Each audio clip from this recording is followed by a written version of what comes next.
So maybe for Westerners, this and locals, or I don't know, how do foreigners look about Taiwan? Like, do you feel it's maybe a little bit not safe living here? Oh no, not at all. It's very safe. I feel more safe here than I do in Sydney. I have had no worries about safety, and I mean, everyone's so polite here, and it's so clean as well. I found that a big difference as well. In Sydney, there's areas of Sydney where, you know, maybe there's more rubbish around, or it's not it's a bit dirty, but here everyone seems to do the right thing in terms of like picking up rubbish, and everyone seems to follow the rules here. Sometimes in Sydney, not every time that people follow the rules, you know, people maybe get angry in public or something like that, or, you know, we do have crime. I'm sure there's crime here, but you don't really see it, you know. And one of the other things I've noticed in Taiwan, in Sydney, you would see a lot of people that are homeless, that don't have anywhere to live, that on the street, you know, with the asking for the money. I've seen it in Taiwan, but only maybe 1 or 2 times. In Taiwan, do they have, if you can't find a job, do they have like a pension, like a government money to help you find a job? I think they have, but I think it's not that they didn't give as much as maybe Sydney Australian government give. So we call it unemployment benefits. That's what we call it in Australia, where if you are looking for a job, the government will give you some money to help, but you have to look for work, and there's certain conditions. So we have that in Australia. So you have similar? Yeah, I think in Taiwan we also have similar. And I also heard during COVID, like a lot of people, they just not willing to work because Australian government will pay the benefit. Yeah, some industries had to shut down, and so some people did lose their jobs, but the government gave everybody that lost their job through COVID some money each week until COVID finished. But I think some people maybe were a bit dishonest about, like, oh, I don't have any income, but maybe they were getting some income somewhere else, like under the table, and then they got the $700. Yeah, it was $700 a week, so it was a lot of money. 700. Yeah, Australian dollars. So a week. That's 15,000 NTD per week. Per week. Yeah, that's quite a lot. It was a lot. What was the experience in Taiwan like during the pandemic, during the COVID? I think during the first year, like Taiwanese government and Taiwanese like locals, we deal with like very well.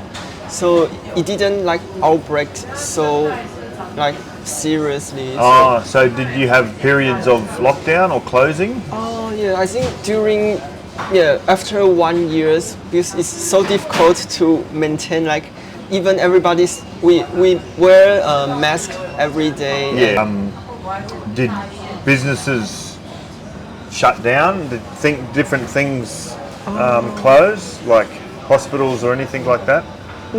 I think a lot of things is just went well, but most of people, they tend to stay at home, use Uber, use delivery. It was similar in Australia, but different parts of Australia, because, you know, we have the different states, so Queensland, New South Wales, Victoria, so they all had their own rules, so it was very difficult. You couldn't travel from one area. One other thing I wanted to say about the difference in culture, I still notice here that you still use a lot of cash money. You know, in Australia, pretty much it's cashless. Like you still can get cash out, but every shop tap card or phone. But here, some like especially in the markets and that, still cash, right? Yeah, it's quite common. I think maybe in the future, Taiwanese government, they will try to figure it out as well. Yeah, it's similar in Japan as well. Japan, even though it's a very modern society, it still has a lot of like cash transactions. Someone said that like you have all the little tiny $1 coins and you can't really use them. Oh yeah, it's very annoying. You have so many coins. You don't know how to. So we have at my place, we have a bowl, like a bowl, and and it's good because if you need to go to the MRT and you can just top it up, like put the money in to add more money to your card. So what is the typical Australian food or the most famous cuisine there? Like I said, like we're really multicultural. So actually, Italian food's really popular. Pasta and pizzas, but a lot of Italian restaurants because we have a big Italian heritage. A lot of people come from Italy in the like maybe 150 years ago to work in the farms, and then so lots of generation. But like a traditional Australian would be like a steak, like a big piece of beef, like over the flame grill, and then vegetables. But yeah, like there isn't really like an Australian cuisine because we borrow so much mix so many different from every Thai food is big. There's lots of Thai restaurants in Sydney. Yeah, heaps.